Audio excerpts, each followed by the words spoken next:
Labdien, draugi! Es tā būtu gribējis jūs satikt klātienē, diemžēl slimība mani pieveica, tāpēc mēģināšu savu stāstu par grandiozajām idejām izstāstīt jums video formātā.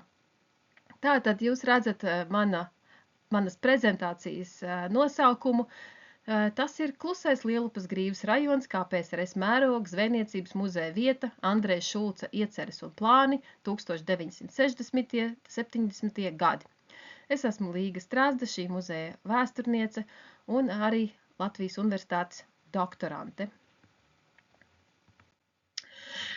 Visu šo savu stāstījumu es esmu palikusi apakšā zem tāda kredo, kas ir Andreja Šulca paša dzīves kredo, un to es izlasīju viņa rakstītajos dokumentos par Brīvdabas muzeja nepieciešamību. Un tātad viņš raksta: diža ir zvejniecības vēsture, bet pārāk maz, kas ir darīts šai jomā, lai parādītu zvejnieku mūžseno darbu daudzu gadu gājumā. Savu stāstījumu sadalīšu 3 nevienādās daļās, un sāksim ar to, kas tad ir Klusais Lielupes Grīvas rajons. Te redzam karti. Un te mēs arī redzam Lielupes Grīvu. Vienā pusē tajā ir Rīga ar Buļļu salu un Vakarbuļļiem, un otrā pusē ir Jūrmals pašreizējā teritorija ar to vietu, ko kādreiz sauc par Buļļu ciemu vai Uzvaras teritoriju. Mūsdienās mēs redzam, te ir apmežots. Jūrmalā ir Buļļuciem tāda dzīvojamā vide ir tai Buļļuciemā, bet tāpat tur ir ļoti daudz meža, ļoti daudz dabas pamatnes.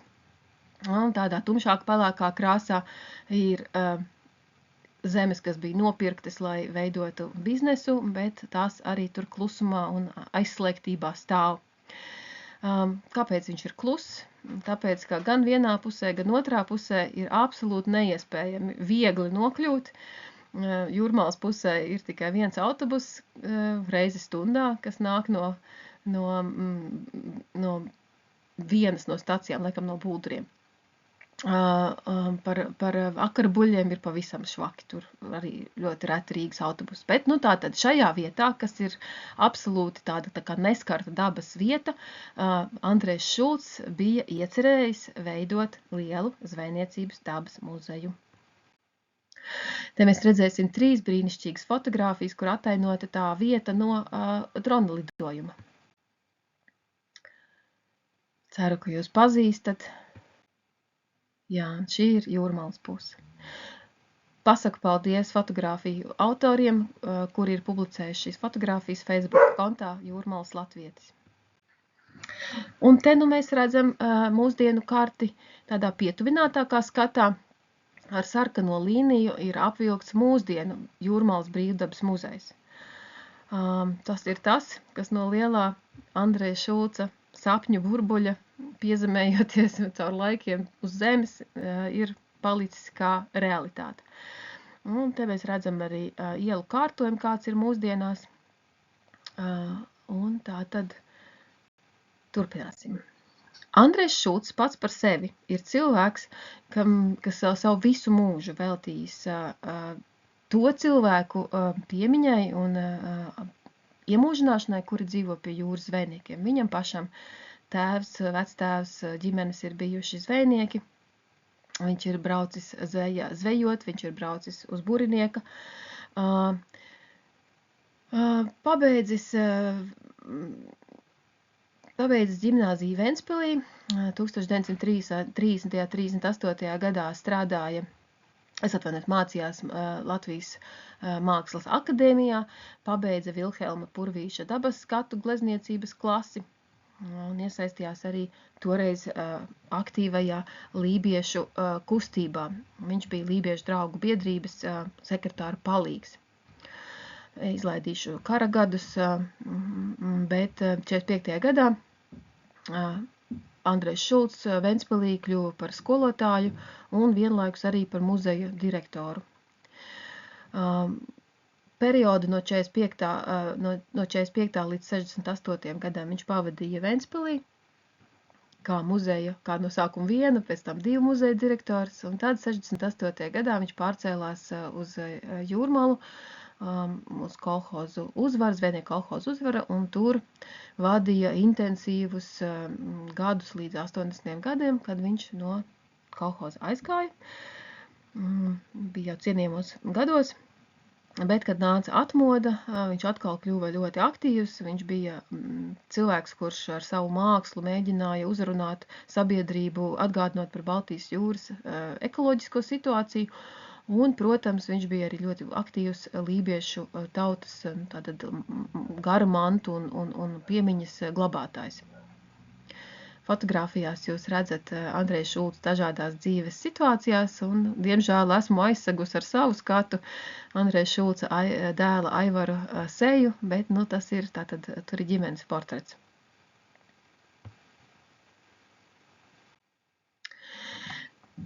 Kas tad saistās ar Zvejnieku brīvdabas muzeja parka iecerēm un plāniem?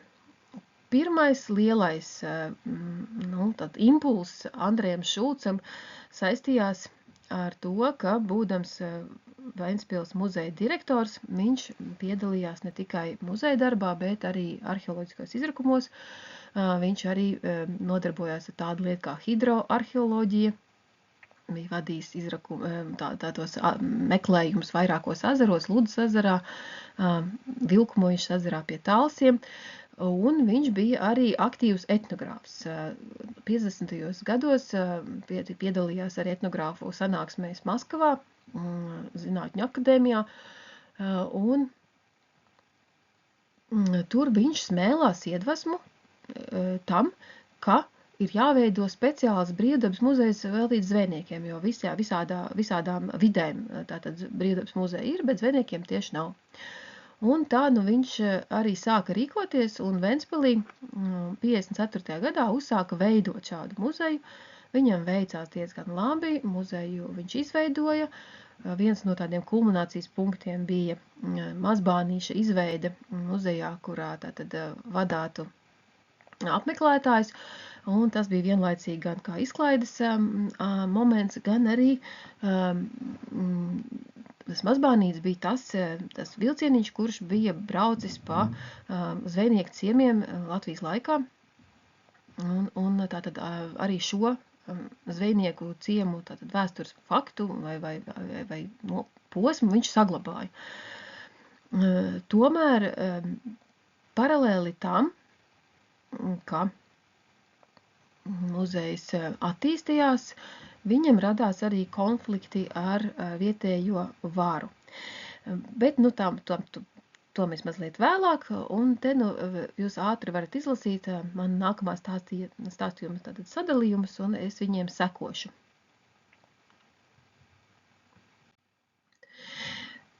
Lūk.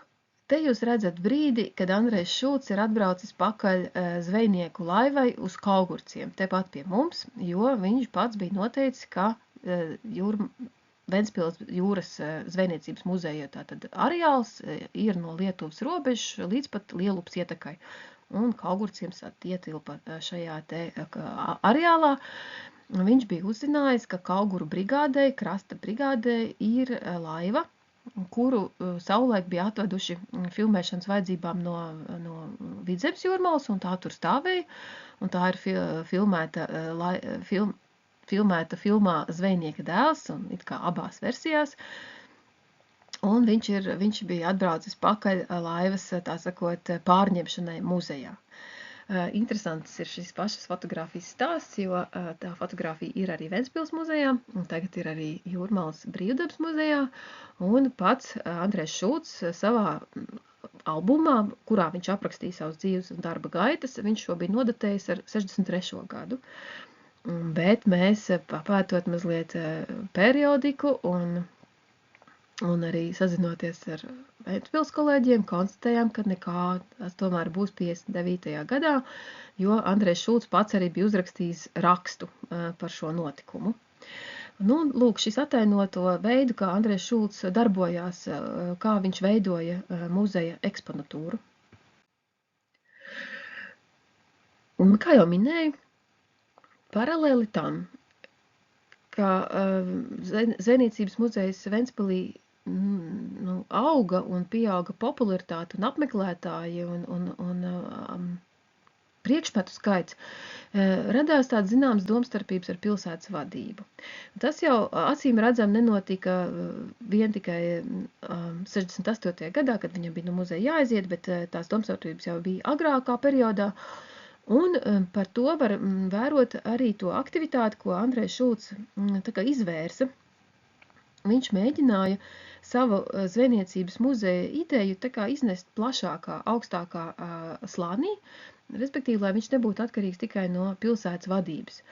Un viņš bija referējis Latvijas zvejnieku kolhozu savienības kopsapulcē par šo jautājumu, un kopsapulce viņu bija atbalstījusi. Un te mēs redzam vienu dokumentu, kur tātad šīs Latvijas zvejnieku kolhozu savienības priekšsēdētājs atbild Andrejam Šulcam šādi uz viņam, attiecīgi prasījumu, acīm redzot, Latvijas PSR zvejnieku kolhozi ir ieinteresēti, lai jūras zvejniecības etnogrāfisko muzeju no Ventspils pārvietot Rīgas tuvumā uz pussalu starp jūru, Lielupi un Buļļupi. Mēs atbalstam muzeju tālāko izveidošanu. Tad no tā var vērot, ka Andreja Šulca rīcība iepratīm tam, ka pilsētas vadība neatbalstīja muzeja palielināšanu Ventspilī, viņa rīcība bija tātad kaut kur citur. To ideju realizēt kaut kur citur. Un viņš ķērās pie pašiem augstākajiem plauktiem, kādu Padomju Savienībā varēja vispār atrast. Un te ir arī pirmais plāns, kāds varēja izskatīties šīs brīvdabas muzeja apjoms. Un te mēs redzam mūsdienu karti, kur apmēram ir iezīmēta tā milzu teritorija, faktiski, kuru bija Šulcs bija paredzējis zvejniecības muzeja vajadzībām. Te mēs redzam arī schematisko zīmējumu. Tas ir kaut kāds 60. gadu nogales zīmējums. Un te jau ir sadalījums pa zonām un ir iezīmēta arī vieta, kur atradīsies galvenā muzeja ēka, par ko mēs runāsim vēlāk. Un tās nebija tikai paša Andreja Šulca iedomas, bet šīs te plānojums tika iekļauts oficiālajos dokumentos, un mēs, piemēram, to redzam no Rīgas pilsētas galvenā arhitekta vietnieka Gunāra Astras apliecinājumu, ka Rīgas pilsētas ģenerālplānā ir rezervēti 400 hektāri zemes Vakarbuļļos zvejniecības brīvdabas muzeja celtniecībai. Un šis dokuments ir dokumentēts ar 1967. gada 27. septembri. Tas nozīmē, ka tas ir brīdis, kad vēl Andrejs Šulcs strādā, oficiāli strādā Ventspilī. Bet tad kaut kas tomēr notiek. Un dokumentāli pierādījumi šiem te procesiem nav. Toties Andrejs Šulcs ir atstājis savus rakstus. Viņš ir aprakstījis vairākos rakstos savu dzīvi un darbu. Un to mēs redzam, ka notiek tāda kā zināma nobīde. Bet joprojām ideja par zvejniecības muzeju Vakarbuļļos pastāv vēl 67. gada decembrī. Mēs redzam, ka Zvejnieku kolhozu savienības priekšsēdētājs raksta vēstuli Latvijas komunistiskās partijas centrālās komitejas sekretāram Jurijam Rubenam, kur tad vēl augstāk. Un tad viņš tajā vēstulē raksta. Tādēļ radās doma sākt organizēt pie PSRS zivsaimniecības ministrijas rietumu baseina zvejniecības brīvdabas muzeju Rīgas tuvumā uz pussalas, kura apskalo Baltijas jūra, Lielupe un Buļļupi 400 hektāru koplatībā. Jūras zvejniecības brīvdabas muzejs Ventspilī paliktu kā filiāli pie zvejniecības rakstura muzeja. Tad mēs redzam tādu zināmu konfliktu, tādu aizplīvotu apliecinājumu, ka kaut kas tur tomēr nav. Un tātad zvejniecības muzejs Ventspilī, Andrejs Šulcs viņu negribēja tā palaist, viņš bija iedomājies, ka viņš varēs ar viņu sadarboties vai turpināt viņu vadīt kā filiāli. Savukārt Ventspilī tajā laikā notiek pretēji procesi, un pilsētas izpildkomitejas priekšsēdētājs Jānis Neļvaiko pieņem lēmumu, rīkojumu izdod, ka Jūras zvejniecības muzejs kļūst par vietējā novadpētniecības Ventspils muzeja filiāli. Tātad viņš pazemina šo muzeju savā statusā, un Andrejs Šulcs to nevarēja pārdzīvot. Un tad es gribētu nocitēt paša Andreja Šulca rakstīto par procesiem, kā notika saskaņošana un ar ko notika saskaņošana. Citāta sākums. Kamēr nodevu Ventspils jūras zvejniecības muzeja un pilsētas muzeja lietas, jo biju direktors pa abiem muzejiem, tikmēr manu ideju jau bija izmantojis Krievu tautības cilvēks ar komunistiskās partijas biedra karti kabatā. Satraucošs moments, un vajadzēja ar vēsu prātu operatīvi rīkoties. Par laimi jaundibināmā muzeja dokumentācija atradās pie manis, un tas bija liels trumpis man, lai glābtu radušos situāciju. Tolaik vienīgā iespēja bija starprepublikānisko muzeja ideju pārformēt par Latvijas Republikas zvejnieku kolhozu brīvdabas muzeju Rietumu basēnā. Saprotams, lieta bija sarežģīta, tomēr iespējama. Tūlīt sāku pārkārtot un vest sarunas ar Latvijas zvejnieku kolhozu savienību un sagatavoju iesniegumu tās valdei. Tā sākās jauna zibens trieciena darbība. Tas ir, kā tūdaļ braucu un pabiju visos Latvijas zvejnieku kolhozos, lai dabūtu rakstisku piekrišanu jauna tipa muzeja radīšanai Latvijas zvejniekiem. Citādi nebija iespējams atcelt Rietumu uz basēnu projektēto zemi Lielupas labajā krastā starp Baltijas jūru, Lielupi un Buļļupi 400 hektāru koplatībā. Otrais variants – zvejnieku kolhozu savienības brīvdabas muzeja parkam noformēt zemi Lielupes kreisajā krastā pie upes ietekas jūrā, blakus zvejnieku kolhozam Uzvara. Tātad šeit ir noticis tāds tā kā pārbīde, bet viņš ir ķēries pie darba, un tad tālāk citāts, joprojām citāts no viņa raksta īsā vēsture. Kopā ar Jūrmalas izpildu komitejas priekšsēdētāju Arnoldu Deglavu, kurš bija ļoti atsaucīgs muzeja dibināšanas lietā, sagatavojām iesniegumu Latvijas PSR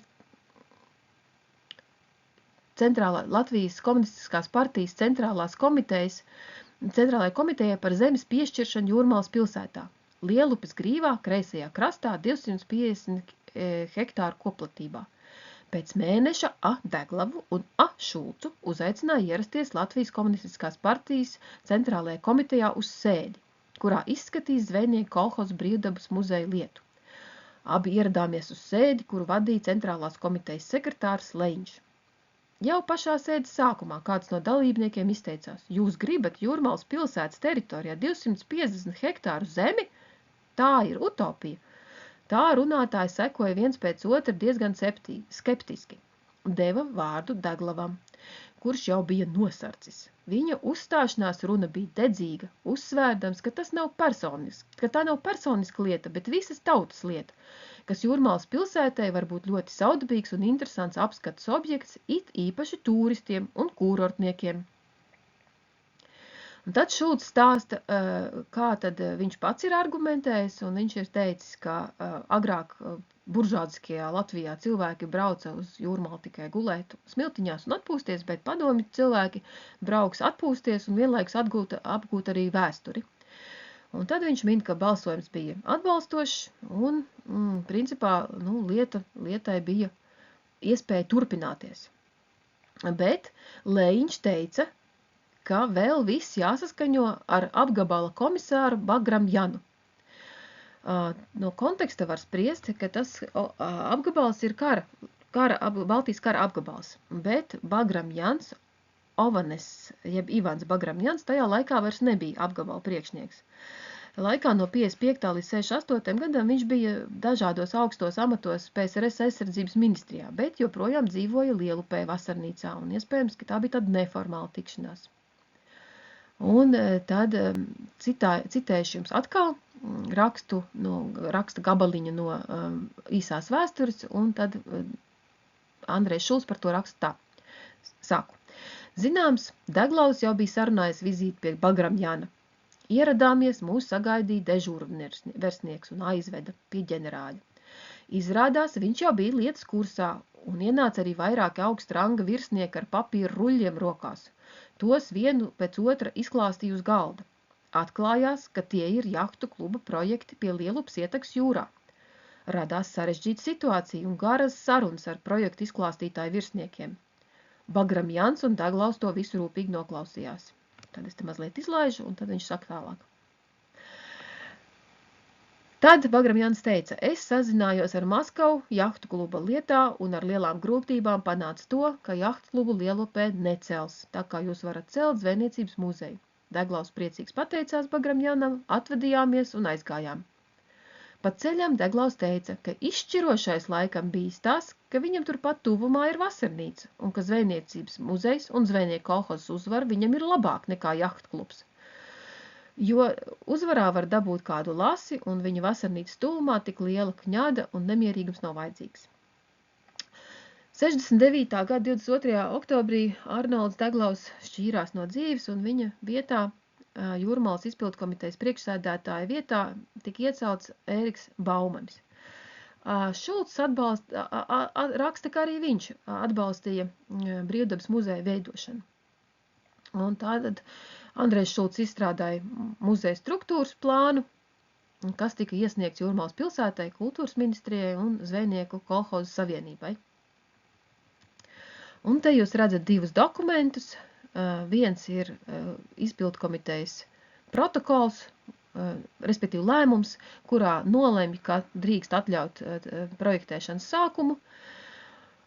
Un otrs ir, kur Ēriks Baumans un pilsētas galvenais arhitekts Leonīds Alksnis dod norādījums Šulcam, kādā veidā projektēšana ir jāizvada. Un te nu ir pirmās schēmas, pirmie plāni tajā īstajā nozīmē. Te mēs redzam, ka visa zemes raks, tātad arī būtu zvejniecības muzejs, kas sakļautos vai kas piekļautos dzīvojamajām mājām Buļļuciemā un arī uzvaras kolhoza rezervētajai teritorijai. Un te jau ir nākamais plāns, kurā jau ir detalizēti redzams, kādi eksponāti tad būtu paredzēti. Te tiešām ir divas zonas, kā jau paredzēja, kā Leonīds Alksnis bija ieteicis. Un pirmā zona atainotu zvejniekus dažādos vēstures posmos, atbilstoši padomju vēstures zinātnes periodizācijas schēmai. Pirmatnējā iekārta, feodālisms un kapitālisms. Senos zvejniekus raksturot arheoloģiskais materiāls, laivas, zvejas rīki, feodālisma laikus, dažāda tipa ēkas, slieteņi, dzīvojamās ēkas ar dūmeni, ar dižistabu, ar saimnieka un kalpa mājas pusēm, bet kapitālismā tad rādītu lībiešu sētu, Rīgas Jūrmalas zvejnieku sētu, pirmo skolu, laivu meistaru darbnīcu, dārvas cepli, krogu un baznīcu. Baznīca arī bija iecerēta, bet kā koncertzāle. Un tad otrā daļa būtu veltījums zvejnieku dzīvei padomju periodā. Tur būtu zvejnieku valgums, laivas, tīkli, vabas, būdas un Latvijas un Igaunijas tipisks zvejnieka ciems. Tāpat tur bija paredzēti kompleksi zinātniskiem pasākumiem, vēsturiskiem zvejas kuģiem, arī Latvijas PSR zvejnieku kolhozu vēstures muzejs, izstāžu zāles, glābšanas stacija, estrāde un baseins ar zivtiņām un arī suvenīru veikals un puķu paviljons. Jūs droši vien daļu no tā neredzat, jo atkal mans video ir virsū. Bet tas nekas. Šajā schēmā, kas jau ir tā glīti noformēta, var redzēt tātad muzeja izkārtojumu dabā un tāpat pirmās schēmas atainotos objektus un arī galvenās ēkas novietošanos. Un tāda galvenā ēka būtu novietota, mēs tūlīt apstīsimies detalizētāk, pie ieejas centra. Un ieejas centrs atrastos uz Meža prospekta un Jūras ielas krustojumu. Šobrīd dabā tāda nav, bet tāds bija paredzēts. Un ar sarkanu es esmu apzīmējis to vietu, pēc kuras mēs varam orientēties. Tie, kas ir muzejā bijuši, šobrīdējā muzejā bijuši, tie zina, kur atrodas muzeja dibināšanas akmens, nu tad mēs varam apmēram orientēties pēc tā, kā tas izskatās. Te ir pati galvenā ēka ar nosaukumu Viesulis. To Andrejs Šulcs jau bija iecerējis Ventspils muzejā, man tā šķiet, un pārnesis tātad uz savu tālāko plānošanu, un šī ir viņa skice. Un te jau ir tā kā vairāk krasējumu, un mēs redzam, ka ēka ir tāda ļoti interesantas formas, tā kā tāds virpulis, viesulis. Ēkas pagalmā apaļajā būtu Kārļa Baumaņa skulptūra, zvejnieks. Tālāk iespējams būtu atainots Neptūns un pie ieejas arī liels akmens ar ankuru, tātad, kur, nu tad, kas arī apzīmētu šo zvejniecību un jūrniecību. Plānojumā mēs redzam mazajā kartītē augšā, pašā labajā stūrītī redzams, ka ēka bija paredzēta tādā veidā, ka tur varētu novietot arī zvejas laivu ar visu mastu un zēģeli. Un pie ēkas bija paredzēts arī vienstāvu tā kā piebūve eksponātu glabāšanai. Un te redzams pats Andrejs Šulcs un arī piemiņas akmens. Piemiņas akmens brīdim, kurā ir uzsākts veidot muzeju. Tas, man liekas, ir ļoti neparasti, bet nu, tā tas ir izdarīts. Un Andrejs Šulcs raksta, kā tad šis piemiņas akmens te ir nonācis. Tas ir atkal izraksts no viņa īsās vēstures, sāku citēt. Kopā ar tēlnieku Jāni Zariņu izstaigāja Vidzemes un Kurzemes jūrmalu, meklējot savdabīgu piemērotu memoriālo muzeja dibināšanas akmeni. Tādu atradām Tūjas jūrmalā un attiecīgu tekstu iekala tēlnieks Jānis Zariņš un uzdāvināja muzejam. Tad tika pagatavots un pudelē ievietots un ierakts zem memoriālā akmens pamata vēsturiskās ziņas par muzeju tapšanu. Muzeja akmeni atklāja 1970. gada 22. aprīlī. Jūrmalas pilsētas izpildkomitejas priekšsēdētājs Ēriks Baumanis, kā tas redzams aktā. Te ir redzams akts, ceru, ka kaut ko jūs varat salasīt, iespējams, ka neko, bet es izstāstīšu. Akts ir viens no Andreja Šulca mīļākajiem dokumentiem, jo tā kā viņš daudz konfliktēja, viņam nācās pierādīt savu taisnību, un tāpēc viņš mēdza ierosināt, sastādīt aktus par esošo situāciju, lai tad varētu vēlāk pierādīt savu taisnību. Un šajā aktā ir rakstīts tā. Akts 1970. gada 22. aprīlī 17. Atklāts pamatakmens zvejniecības starpkolhozu Tautas muzejam parkam. Muzeja teritorija atrodas pie Lielupas ietakas jūrā, kurā iekārtos ekspozīciju no vissenākajiem laikiem līdz mūsu dienām 250 hektāru platībā. Memoriālo pamatakmeni atklāja Jūrmalas pilsētas darbaļaužu deputāta padomes izpildu komitejas priekšsēdētājs Ēriks Baumanis. Atklāšanā piedalās Jūrmalas pilsētas komunistiskās partijas pirmais sekretārs Jurijs Rudņevs, Latvijas komunistiskās partijas centrālās komitejas pārstāvis administrācijas daļas vadītājs Vladimirs Čurkins, Latvijas PSR zvejnieku kolhoza savienības priekšsēdētājs Mārtiņš Pese, zvejnieku kolhoza uzvaru priekšsēdētājs Ilgodis Bumburs, muzeja sabiedriskais direktors Andrejs Šulcs, muzeja zinātniskās padomes locekļi A. Zviedre, H. Baumanis, atvainojos viņiem par viņu vārdu nezināšanu, tos atradīšu vēlāk. Aleksandrs Bumburs, memoriālā akmens autors, Ļeņina prēmijas laureāts, tēlnieks Jānis Zariņš. Nu, lūk, šo akmeni, kurš tad dabā iezīmē lielo ideju un lielo muzeju veidošanas sākumu, mēs vēl varam redzēt arī šodien. Pēc muzeja akmens uzstādīšanas, tad sākās tāds liels darbs, un zvejnieku kolhozu savienība Andrejam Šulcam ļoti palīdzēja. Viņi izsūtīja priekšrakstu visiem zvejniecības kolhoziem, ka viņu teritorijās ir jāsameklē kādi eksponāti Briedabas muzejam un jānodrošina to eksponātu nodošana muzejam par saviem līdzekļiem. Un Andrejs Šulcs ir sarakstījis daudz pamatdokumentus, tādas plānošanas dokumentus, gan ar savu roku viņš ir tās rakstījis un parakstījis, un no šiem dokumentiem var izsacināt tos principus, pēc kuriem viņš centās šo muzeju izveidot un kā viņš domāja, kā šis muzejs varētu darboties. Un tātad tie pamata principi varētu būt tādi. Tātad pirmkārt, muzejs nekādā gadījumā nedrīkstēja būt pakļauts kultūras ministrijai vai kādai pilsētai.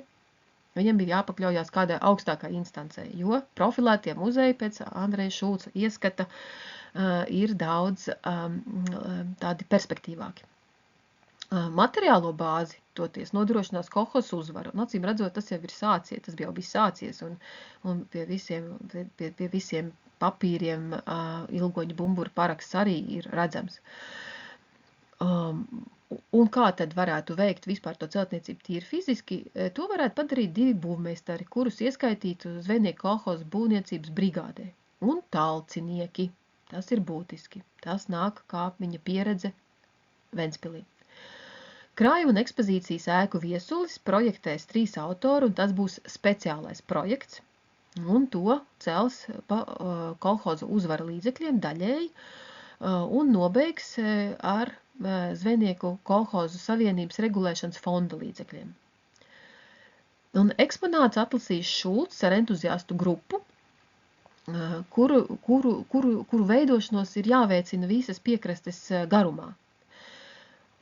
Un eksponātu atvešanu finansēs katrs zvejnieku kolhozs. Tā kā Andrejs Šulcs paredzēja, ka zvejnieku kolhozu iesaiste, zvejnieku pašu iesaiste būs ārkārtīgi augsta. Kaut kādā mērā tā arī varētu teikt, ka tā arī bija. Vismaz par to liecina viņa fotogrāfijas, kuras viņš ir salīmējis savos dzīves aprakstu albumos.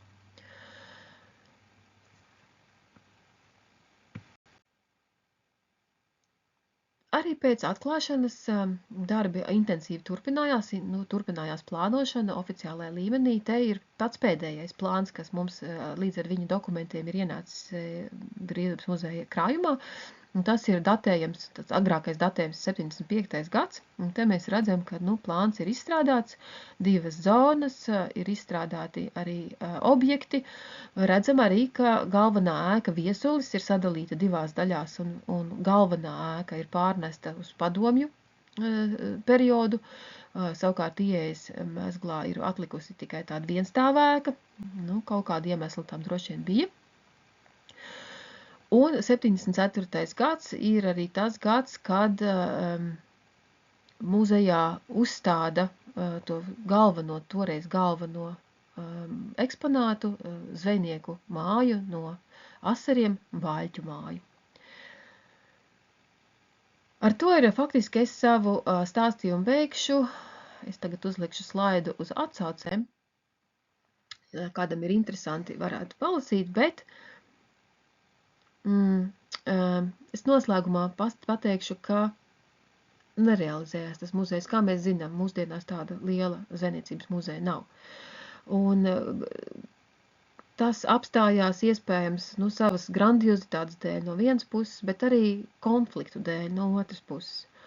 Un Andrejs Šulcs nonāca nepārvaramos konfliktos 2 situācijās, un viena bija tāda, kurā viņš bija nokārtojis dokumentus, un viņa norīkotie cilvēki no kolhozas bija aizbraukuši uz Kolkas ciemu pakaļ demontētai sētai, kas būtu bijusi lībiešu sēta šajā muzejā. Un viņiem priekšā nostājās arī ļoti ievērojams zinātnieks, etnogrāfs Salveds Cimermans un neatļāva viņiem to ēku atvest. Grūti ir iedomāties tos iemeslus, bet tad, kad kolhozs uzvara, kurš bija iztērējis naudu gan ēkas pirkšanai, gan arī vešanai, kad viņi mēģināja noskaidrot, tad viss atdūrās pret runām, ka Cimermans ir saistīts ar drošības komiteju, un tur nekas nav darāms. Un līdz ar to lībiešu sēta netika uzcelta. Un otrs konflikts saistās ar vietējo kultūras dzīves organizētāju Fedotu Tumānovu, kurš savukārt ļoti bezrūpīgi, varētu teikt, pavirši attiecās pret eksponātiem, un kamēr Andrejs Šulcs bija slims, viņš bija kritis un salauzis mugurkaulu, un vairākus mēnešus ārstējās. Eksponāti, kas bija gan paša Andrēs Šulca vākti, gan arī citu viņa doma biedru savākti, lībiešu atvesti, tiem, diemžēl, tika izmesti zem klājas debesis un daudzi gāja bojā. Bet par to droši vien sīkāk varētu pastāstīt kādā citā formā.